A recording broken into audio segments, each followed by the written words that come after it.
Última hora, estamos aqui no Portos do Rio, que é a autoridade portuária responsável pela gestão dos portos públicos do estado do Rio de Janeiro, que compreende os portos do Rio, Itaguaí, Niterói, Angra e agora Arraial do Cabo, Porto do Fornos. Estamos com o presidente que está nos recebendo aqui, que está fazendo um trabalho fantástico, batendo todos os recordes.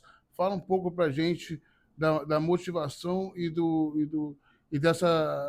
desse sucesso na sua gestão aqui na frente dos Portos Rios. Francisco Martins.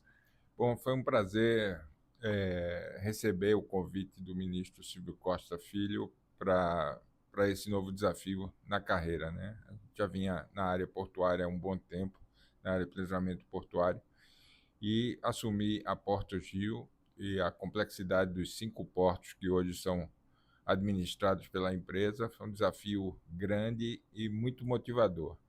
É um prazer que a gente viu, por exemplo, o último relatório da SEST, quando publicou o desempenho de execução orçamentária das estatais federais. Nós tivemos a felicidade de ter a Porto Rio como a primeira autoridade portuária federal na execução orçamentária, né? Com índices que, ao final do quadrimestre, já superavam todo o ano passado, tendo sido a maior execução orçamentária já no primeiro quadrimestre da história da empresa, e também é a quinta estatal federal em execução orçamentária. É um compromisso, eu acho que é o compromisso de todo gestor público utilizar e bem utilizar os recursos parcos, recursos de investimento que são disponibilizados, sempre visando a geração de emprego, a geração de renda. Esse é um compromisso do presidente Lula que a gente leva muito a sério. Então, é com grande prazer que a gente tem alcançado resultados bastante significativos. É importante dizer que temos investido muito também na área de segurança portuária, justamente para aumentar a competitividade dos nossos portos, porque portos seguros são portos mais competitivos. Nesse sentido, temos um sistema que chama-se VTMS, que é um sistema de radares que em breve já vão estar monitorando todo o deslocamento de embarcações na Baía de Guanabara dentro da área do nosso porto organizado. Isso previne também a presença de traficantes, a presença de, enfim, gente que não vem fazer o bem dentro da área portuária. Nós temos tido também, desde o ano passado, importantes apreensões de drogas, tanto aqui no Rio de Janeiro quanto em Itaguaí, e a segurança é um fator muito importante. Presidente, qual é a importância hoje do Porto de Itaguaí para a economia do Estado e para aquela região? Porto de Itaguaí é o porto com maior movimentação no Rio de Janeiro. Supera o Porto do Rio de Janeiro porque trabalha com grandes volumes de minério.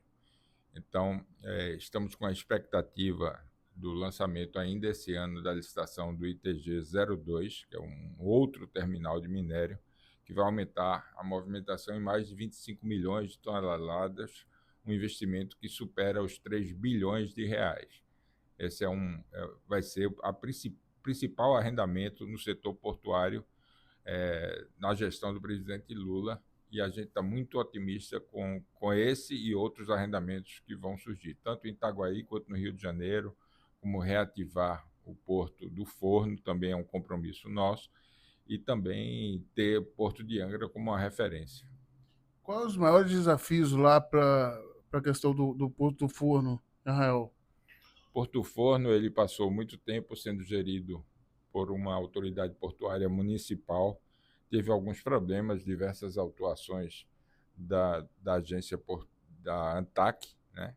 E teve problemas também com os passivos ambientais. Então é uma preocupação, é um porto que ainda está interditado, mas a gente já movimenta, lançamos um chamamento público e chamou bastante atenção com vários interessados. Estamos em pleno processo para identificar um operador portuário que possa reativar o Porto do Forno, gerando mais uma vez emprego para a população daquela área. A Baía de Guanabara tem uma fama de ter um cemitério de navios. Como que está funcionando essa questão para reorganizar isso? Na realidade, a Baía da Guanabara não é bem um cemitério de navios, mas algumas embarcações pesqueiras, a maioria delas de madeira, que foi abandonada pelos seus proprietários, a Marinha já deu perdimento, mas nenhuma dessas embarcações dentro da poligonal do Porto Organizado do Rio de Janeiro ou do Porto de Niterói, fora da poligonal.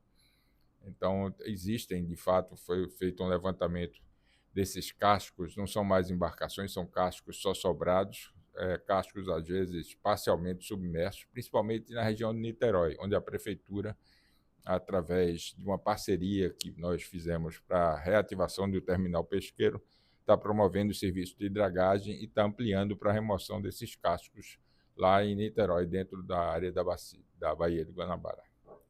Qual é a importância dos portos hoje para a economia brasileira? Na verdade, é através dos portos que circulam o maior volume de importações e exportações, né? É o modal marítimo é o modal que mais movimenta. Só para a gente ter uma ideia, os portos aqui do Rio de Janeiro geram mais de 4 bilhões em impostos, tanto estaduais quanto municipais. Então, a gente tem uma preocupação de também agora, já que aproveitando a recente determinação de que o dia 20 de julho passa a ser o Porto do Rio de Janeiro, e lançarmos uma campanha para que o carioca entenda como o porto faz parte do seu cotidiano. Aqui nós temos, por exemplo, o mais moderno terminal de trigo da América Latina, ou seja, o pão que vai na mesa do carioca passa pelo Porto do Rio, assim como passa também o combustível que abastece os carros aqui na cidade, que passa também os eletrônicos que são importados, comida, as importações e exportações de granéis vegetais, enfim. É uma grande variedade. O Porto está muito mais na vida do carioca do que se possa imaginar. E a gente está lançando, juntamente com os operadores portuários, uma campanha para mostrar ao carioca como o Porto, de fato, faz parte do seu cotidiano.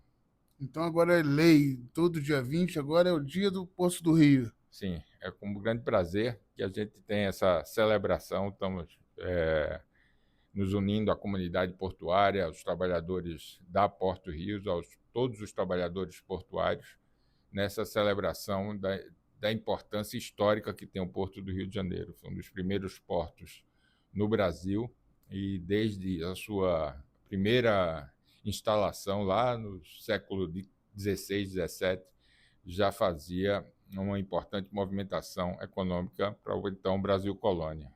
E qual foi a importância dos portos, já que estamos entrando nessa questão, na época da pandemia, por exemplo? Os portos nunca pararam, né? Os portos trabalham 24 horas por dia, 365 dias por ano. E houve um grande esforço da comunidade portuária para que os portos continuassem funcionando, porque portos paralisados significa desabastecimento. Né? Desabastecimento, hora de trigo, vai faltar o pão na mesa, vai faltar o combustível, e houve um comprometimento da comunidade portuária e o porto não parou. Então, em todo o Brasil, os responsáveis pela operação do porto garantiram que não houvesse nenhum desabastecimento e os portos funcionaram 24 horas, 365 dias por ano, tomando, obviamente, os cuidados necessários para evitar a contaminação. Niterói, tem algum projeto para Niterói? Porto de Niterói, nós recentemente firmamos uma parceria com a Prefeitura de Niterói, viabilizando o terminal pesqueiro, uma reativação de um terminal que foi construído há mais de 10 anos e nunca tinha sido inaugurado. Então, através de uma parceria com a Prefeitura, nós abrimos mão de um terreno lá onde está o terminal pesqueiro e a Prefeitura se encarrega de equipar e voltar a operar esse terminal que atende aos pescadores artesanais de Niterói, gerando, como todos os equipamentos portuários, muito emprego e renda. E, para finalizar, qual é a visão do presidente sobre a questão do ministério, a visão para o futuro? O que tem de planejamento aí para o futuro para melhorar o Porto do Rio, todos os portos do Brasil, e deixar uma mensagem final aí para todos aí considerando que está chegando o dia do Porto do Rio? É importante dizer que tanto o Porto do Rio como os demais portos aqui do estado do Rio de Janeiro, os portos públicos, são portos em expansão, né? Nós estamos aí com a aliança com a Fundação Getúlio Vargas, no sentido de fazer os estudos que vão projetar o crescimento tanto do Porto do Rio de Janeiro quanto do Porto de Itaguaí, nesse primeiro momento. Então, são portos em expansão que vão se consolidar como infraestruturas para viabilização do crescimento econômico do país e do estado do Rio de Janeiro. Então, a mensagem é de que são portos com vivos, são portos que estão crescendo, e isso, obviamente, de uma forma harmônica com a cidade, mas há um compromisso no crescimento dos portos, na ampliação da sua movimentação, das suas áreas, e é nesse sentido que nós estamos trabalhando. Muito obrigado, Francisco Martins, por nos receber aqui hoje no seu gabinete. Última hora, sempre levando a notícia a sério.